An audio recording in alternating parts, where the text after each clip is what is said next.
Good afternoon. Welcome to another episode of UAE School Leaders with your host, Mohsin. Please subscribe to the channel and show your support. In today's episode, we have Mr. David, Miss Janet, and Mr. Nav. We will be discussing what model has been chosen to deliver teaching and learning in Term 1. How will students' personal development be catered for in the early years? What plans are in place to support students of determination? And should there be an outbreak in the school, what crisis management plan is in place?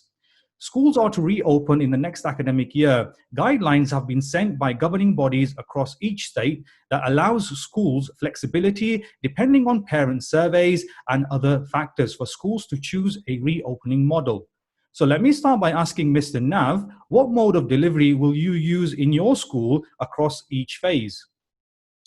Thank you for the question, Mohsin, and hello to colleagues and anyone listening in.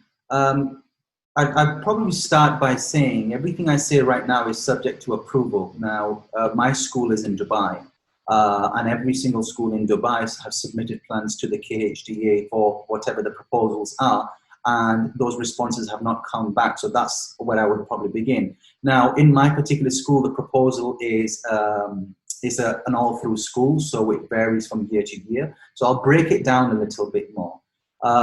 In terms of early years, foundation stage 1 and 2, the aim is to have as much of face-to-face schooling as possible for our youngest children. And that is what we propose to have in school, because we have plenty of capacity to be able to accommodate and meet the requirements of 10 students per class. Now, and also in the higher years, your year 10, 11, 12, 13, your GCSE, Key Stage 4 and Key Stage 5 A-level years, which are very important. We intend to try to have as much face-to-face schooling as possible. Again, we'll have the capacity to be able to do it. It becomes a bit more tricky when it's from year 1 to 9, which is the largest part of our school. So the proposal would have alternate days to have a blended approach of in-school face-to-face and also at home synchronous and asynchronous lessons. Good afternoon, colleagues. So we're following a split shift model for the early years children up until year 6, with the intention to get as many children in school as possible, with a mixture of physical learning topped up by distance learning. The distance learning programme will be all asynchronous because from what we've gone through the past few months, parents with young children, as everybody knows, has found it extremely difficult. So we've made all the distance learning asynchronous so that parents can do it at a time to suit them as a family. Regarding secondary, we're bringing them in a day in, day out model. And they'll be put into two bands. So one band will be in school and the other band will be at home doing distance learning and vice versa. I would top that up by saying that full school for as many students as possible ought to be the objective, certainly as in our school. And where possible, with compliance with the social distancing obligations, we are going to be looking to achieve that. Second model, of course, is the model of distance learning, which we've all been operating by over the last term. And so our school will be operating both of those models. But then, of course, the third model, which is what my colleagues have been talking about, the blended learning model, has to come into play where there are limitations of space.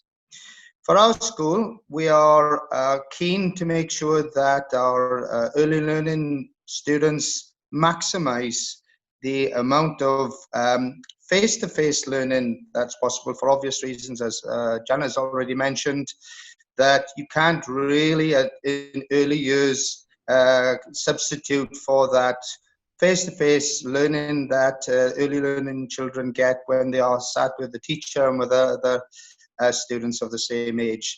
And so we're opting for one of the models of blended learning which are being proposed out there, which is a 4 and 1. So 4 days in school and 1 day of distance learning, where the teacher can actually prep those students and the families, very importantly the parents, of what they are able to do in that distance learning day for for the early years students. And then the other option which we've got in our blended learning model for older students is a 3 and 2, 2 and 3 model. There are lots of models out there, whether it's a mornings and afternoons, whether it's a 1 day on, 1 day off, the 3 and 2, 2 and 3 model, which our school is going for, or even the 1 week on, 1 week off. And schools will debate that, and maybe, as Nav has already said, be governed by the regulator to comply with any one of those. But at this moment in time, we're planning for the 3 and 2. We feel that having some consistency of 1 to 3 days of on-campus learning followed by 2 days of distance learning, and then vice versa in the following week, will give the best opportunity to help the students progress down the learning journey. So obviously there's a lot of debate around this, which is the best model, but that blended learning model has to come into place because of the restrictions of space in many schools, and particularly for our school, that's true.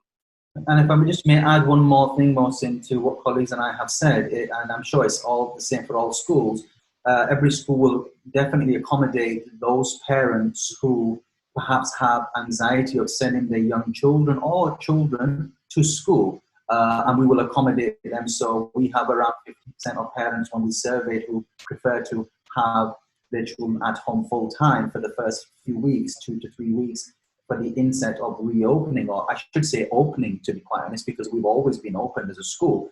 And we will accommodate those 15-20% of parents who wish to have a full-time distance learning model to continue just until the school, bricks and mortar, we are in, everything they are assured is absolutely fine, and I'm sure it will be from day one, and then their children can transition into school. That's correct, Mr. Nav. And I have been trying to present some thinking around this to our colleagues, because sometimes people say, on school and off school, and it's not off school. Learning has to continue. That's critical. So I've been naming it on campus and off campus learning. Mm-hmm. And so you're right that not all parents are comfortable with on-campus learning, and we will have to have that option for those students who either are vulnerable themselves, they live with vulnerable adults, or lastly, to repeat myself, the parents are just not comfortable with sending students for on-campus learning, and so we will have to have that. We are planning to have at least one class of distance learning in every age bracket, so in every year group, so that parents can opt into that and then feel comfortable about participating in the learning journey, but from a distance.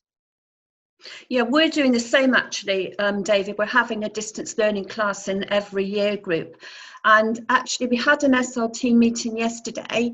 And we've been initially surprised with how many parents are saying they want to do the full distance learning, or as you rightly say, off campus. We are quite surprised with how many parents are initially saying that they want to do that.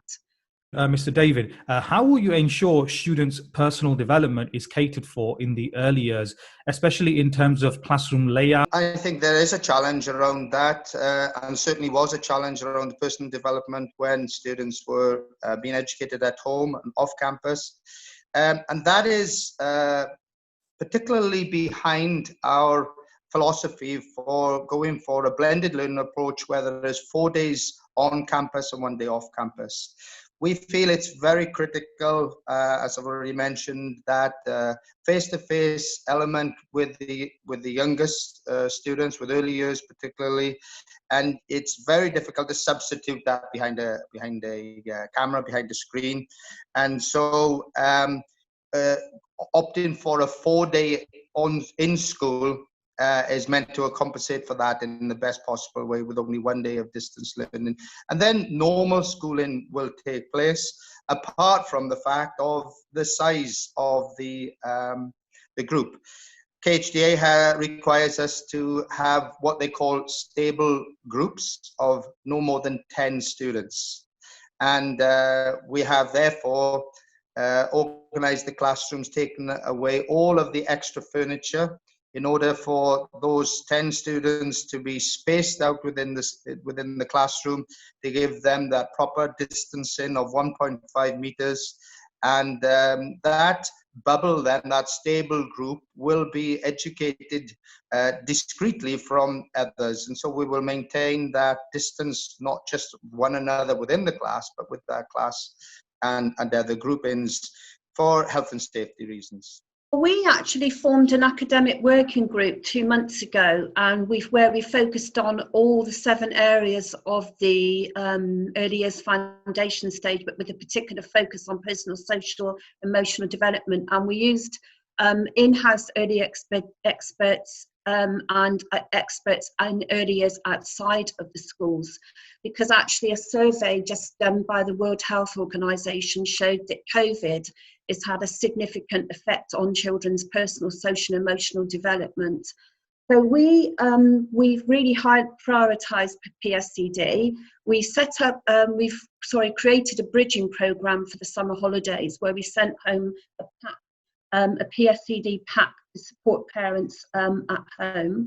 The teachers are, in the next week or so, going to start calling the children individually to set up, as part of our bridging programme, to have the initial meetings with them, talk about them coming back to school. We've got the young children up until year 6 coming into school every day anyway on a split shift model, because again we feel that, you know, to have that face-to-face contact with their teacher is really important. We've put them into bubbles of 4. We are following the guidelines of 10 children per class, but they will be in bubbles of 4. Each teacher has 2 classrooms assigned as well, and we've utilised the space across the school for that.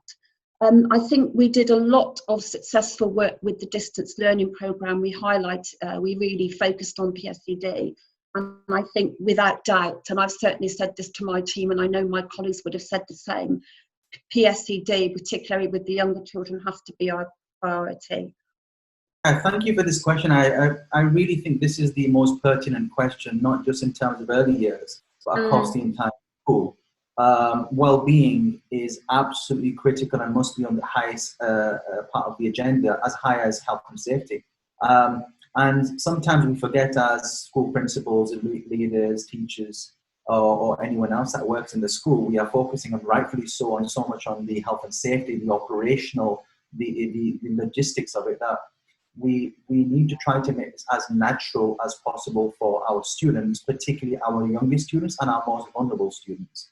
And that is the intention, and that's where it comes from. In that, in my school, the aim is to try to have all the young students, early years, in school as much as possible. And there's layers to this. So whether it be where they are in classroom, that they come back to classes, or for the first time when they are 3 years old, they come into a class that it looks like a classroom, and it's not over clinical, it's welcoming, even despite the fact that you've got to remove the carpets and the soft toys, etc. And it's welcoming for them. And the routines that they have are those that they enjoy. And they, granted the social distancing, we're trying to make it as normal as possible for our younger students, because they will change management is easy for students, always the case. It's adults that struggle with it, not necessarily students and children. So it's important to come from that place of trying to make it as natural and organic as possible for them, so they're in school. And again, I mean, I'll use a personal example. My son, who is now 3, we took him to the mall a couple of weeks ago, and he had not gone out into civilization, if you will, for around 4 months or so. And he was running everywhere and touching every single mannequin, and we were like, wow, look at the impact. And first it was a case of, why is he doing this? But then the reality is he'd not been out and seen people for several months other than immediate family. So that's the kind of impact it can have, particularly on our youngest children. And it's important as adults we recognize that. So the key focus, as Jeanette mentioned, is the fact of PSED, or well-being, and that should be the greatest priority for the first few weeks. And there's a lot happening in the UK and here when it comes to what well-being should look like, and there's a curriculum around it. And I would actually encourage any school leader, any school, to do something like that starting. So, Ms. Janet, what are your plans to support students of determination? Well, what we're actually doing is, I mean, again, this fits in with PSCD. We're revising all the IEPs for the students of determination, and again, the teachers, social worker, counsellor, etc., will be in touch with those individuals within the next week or so to start preparing them for returning to physical school. Some parents will obviously, because of the nature of their children, that will with special needs may prefer to keep them at home. But again, it's about keeping those close relationships. And again, with what Mr. Nav said about, although there's many things we have to do in school for health and safety, to try and keep that personal touch as much as possible, and to try and make the classroom still look stimulating and welcoming, particularly for our students of determination, as much as possible. Because I think no one is just, again, as Mr. Nav said about with his son, I don't think we can underestimate the impact, what it's going to be like for those children from early years right through to secondary, and even our teachers and our staff actually coming into school for a period, you know, of being out for so many months. I think that what Janet said is so important. The inclusion department in the school is going to play a critical role in ensuring that there's a transition here. Nav has mentioned here about bringing things back as much as to the normal as what we possibly can. And, you know, there's much debate about what is normal, the new normal, okay? We talk about the well-being of students and of early years, and how a new norm for them is going to be completely different to what was last year. I think the same for the students of determination. In our school, we are going to offer 5-day schooling for those students and parents who are happy to come to school on a daily basis, and therefore replacing a sense of normality. We have the space to be able to do that in certain grades, and the option for parents will be there, that if they feel that they are comfortable to send the children for full 5-day schooling, they will be able to. And as Janet's already mentioned, you know, the inclusion department creating those individualized learning plans will be critical. So whether that is for a 5-day schooling, whether it's for a 3 and 2, 2 and 3 day schooling, critically that plan has to include and strategies to be able to support the student and their needs, and the families for that matter, and for the parents and workers who are working alongside them, in whatever form school is taking. So whether it's on campus or off campus, that the support is there through the individualized learning plan. Mr. Nav, to you, should there be an outbreak in your school, what crisis management plan is in place? I'm proud to say I'm part of a larger organization with many schools, in fact 48 just in this region. And we collaborate together, and the plan is particularly strong for that. Now, in my particular school, the idea really is, and everyone mentioned the word bubbles, or to zone off. And the idea is to have the students in particular corridors or particular zones or bubbles, so that, and the staff members too, and everyone is identified within this area. So if there is a particular outbreak, we can actually control it within that area and identify all students who have been, or adults or whomever who have interacted with each other 15 minutes or more, so that we can inform them to self-isolate, get tested, and follow the processes and procedures that have been the guidelines that are recommended for everyone. The key really is to be able to identify quickly symptoms, minimize. Prevention is far better than cure within the school. And then, of course, the clinic and medical staff are trained in terms of what they need to do. The teachers will be trained during their induction in terms of what the protocols will be for them. And again, going back to my original point, there will be some movement, but far less. As David mentioned, the new normal is not necessarily the normal that we've historically had in our school pre-CO19. Well, the same as what Mr. Navis said actually as well, and obviously minimising risks as much as possible. We're waiting for SPEAR directives still about what to do in an emergency, but I'm imagining we'd follow the same protocol as in Dubai, where if we have a confirmed case in school, we would contact the Dubai Health Authority immediately, and so on and so forth. We've obviously got designated health officers in place. And I guess with all our SRT meetings, how's currently going on, health and safety is paramount at the basis of all our discussions across all the schools in the UAE. It's new territory for all of us, isn't it?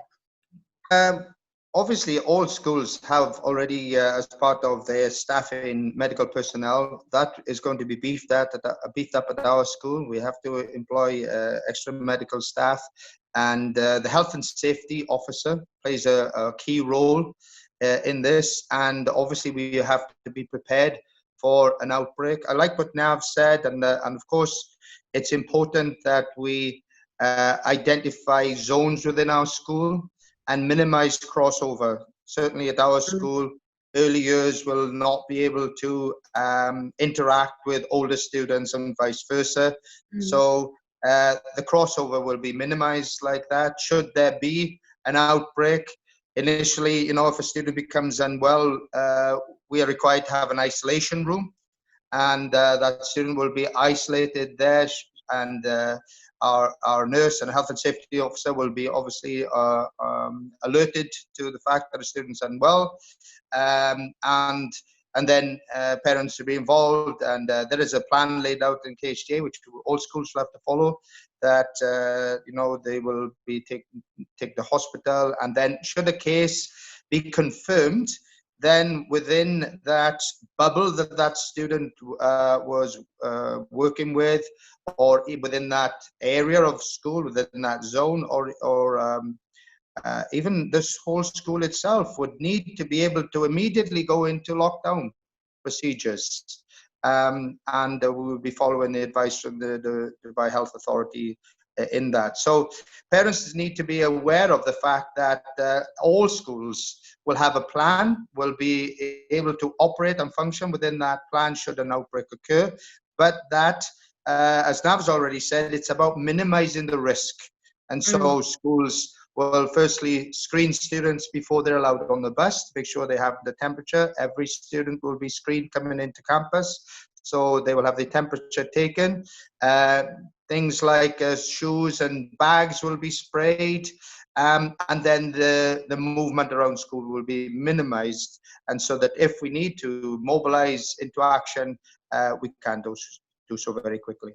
Mr. Mohsen, if I may just add to what colleagues have said, is we make it sound really simple and easy, and I promise you it's really not. There's been a lot of thought gone into this and a lot of planning. And just to give you an example of what we're talking about of the zoning, is one of the challenges I came across, and I'm sure colleagues may have come across something similar, but particularly for my school, which is again is an all-through school.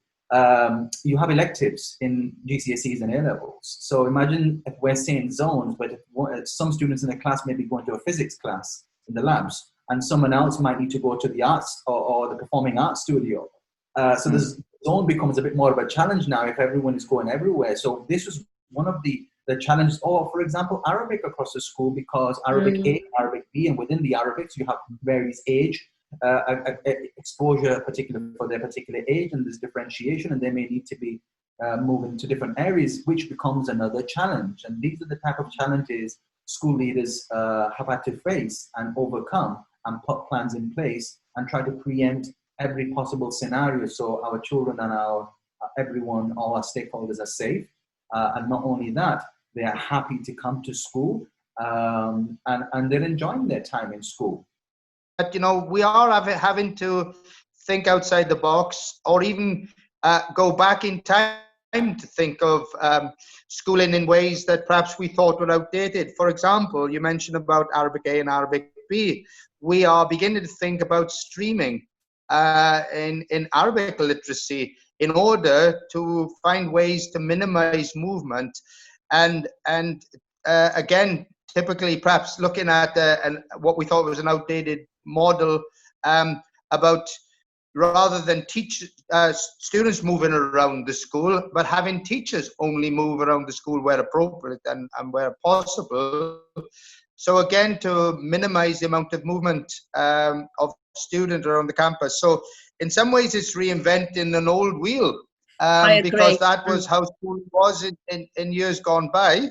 and are seen now as not modern, but we have to perhaps use practices like that now because they are more appropriate in the context of a pandemic. No, I think you're absolutely right there, David. I think that particularly pertains with early years as well. We've obviously had to remove a lot of things from the classroom. So, you know, normally continuous provision is best practice, but now we will no longer be able to provide that amount of provision for the children. So again, it's, I think with all of this, and I think when we start back as well, in reality, we will have to also be, all of us, very, very adaptable and be looking every day at how we need to adapt and change things, because we won't really know how this is going to work until we're all physically back in school with everybody there. Although certainly all the leaders across all the schools in the EU have done an enormous amount of planning and, you know, looking at what ifs and so on. Okay. Yeah, it's a case, isn't it? We've heard it said many times in the media. It's that we hope for the best, but we're having to plan for the worst. Yeah. Exactly. And, you know, and this question asks that. Well, you know, how have we planned for the worst? And we have plans in place, but hopefully that won't happen because of the preventative measures that we are putting in place. Great. Thank you so much there. And Mr. David, finally, would you like to share any tips and strategies with other school leaders who are planning for school reopening? You know, I think that one of the things that we can say is, being I'm principal of a school in Dubai, I really appreciate the fact that, first of all, KHDA asked us for our plans. And as Nav has already mentioned, being a fellow colleague in Dubai, those plans were thought through, analysed. They've now been sent back to us, where we have to think again about certain parts of those plans. So I appreciate the regulator's input here. And, you know, as a leader, we're not paddling our own canoe. Oftentimes it's been said, you know, we're in this together. And I think this is an example of where we are in it together, and the regulator is supporting us. And there are many, many suggestions, as we have shared in leaders groups, about safety measures, about, you know, how do we bring the children in and out, what sorts of measures and strategies can we use.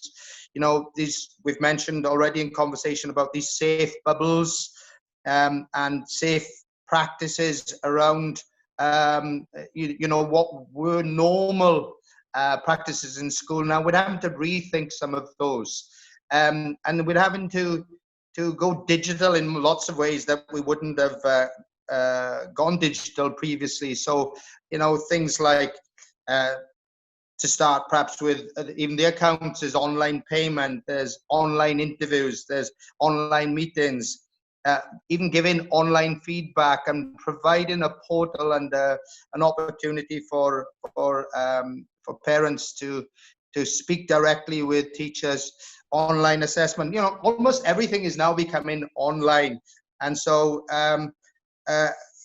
it's pushing us all down a digital route that perhaps we needed to come to in the 21st century, but some of us perhaps weren't quite there, and our technology in terms of our kit, or perhaps our own experience and our aptitudes needed to be brushed up. So I think, so that is definitely a way to go, is to think outside the box, and how can we do the same things, but perhaps in a digital way, okay? And think outside that.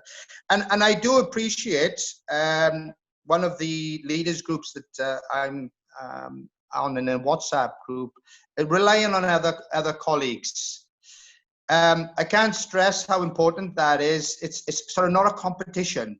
We all serve the community, and we have a cohort of students and parents that we deal with, and not being afraid to be in relations with schools in our community and say, well, how are you getting over this challenge? What are you doing in that context or this context? I think that is an important thing at this point, because we are all in it together. We're all facing the same challenges, and we can learn from one another and tackle them together.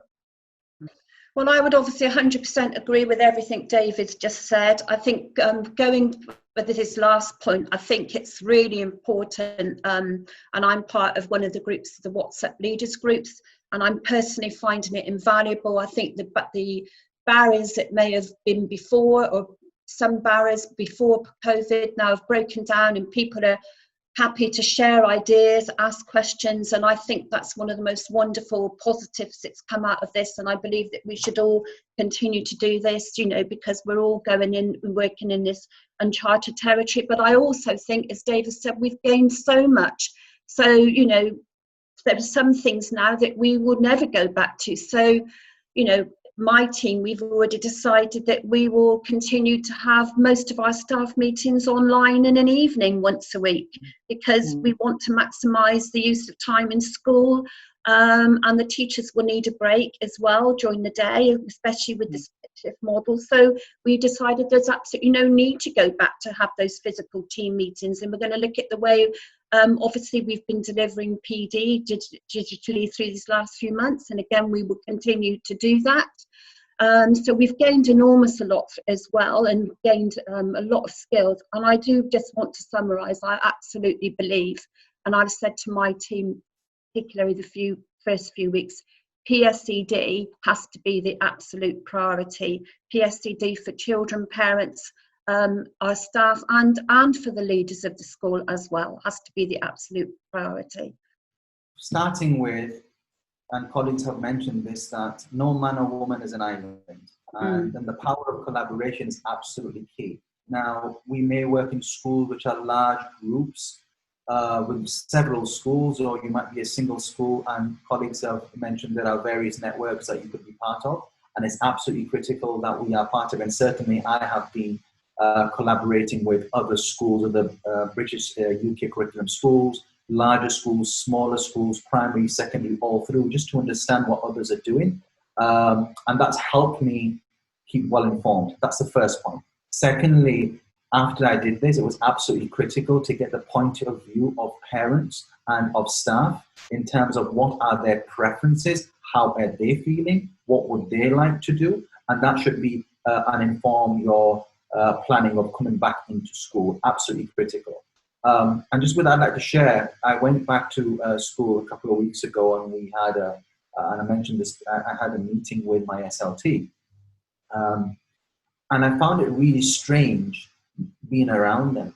I was not able to ask them questions whilst they were in front of my face, because 3 months prior to that, I have seen them on a screen like I kindly see you right now. And I really struggled in that meeting. And it took me around 40 minutes to readjust to this new normal that I was speaking to you last week on the screen, and now you're in front of my face. And my interpersonal skills had to adapt back to what they were face-to-face compared to in front of a screen. So that's me sharing a personal experience with you. Teachers who have been at home, some with family, some alone, some who travel back to a country of domicile, others who may have stayed here and therefore they have that anxiety, and they have the blues of the missing the family. Schools will have to face this. And another point is, once you do collaborate and you have ideas, you have to understand how this applies to your own demography and your own school and where you fall within the market. And you need to research that, because sometimes there may be schools or leaders that may suggest something, and there's plenty of snake oil out there, is my point. And you have to get it right, and you must research it. You've got a duty of care to get it right. So as an example, I'm not saying it's good or bad. There may be someone saying get the large machines that you walk through, and you may choose to do that, and they're pretty expensive. But when you realize that you can only get a certain number of people through that at a time, and you're going to have a long queue behind you, it becomes a bit more less practical, less or impractical. So these are the kind of things you need to research, and research also from schools that have already opened, such as in Singapore or Hong Kong, and learn from them so that we don't make the same mistakes perhaps that they had to make, making it a little bit easier again for our children that we're saying, and our parents, and trying to give them the new normal. Thank you to all our lovely guests for joining me today. Please make sure you like this video, share and subscribe to the channel. And until next time, goodbye.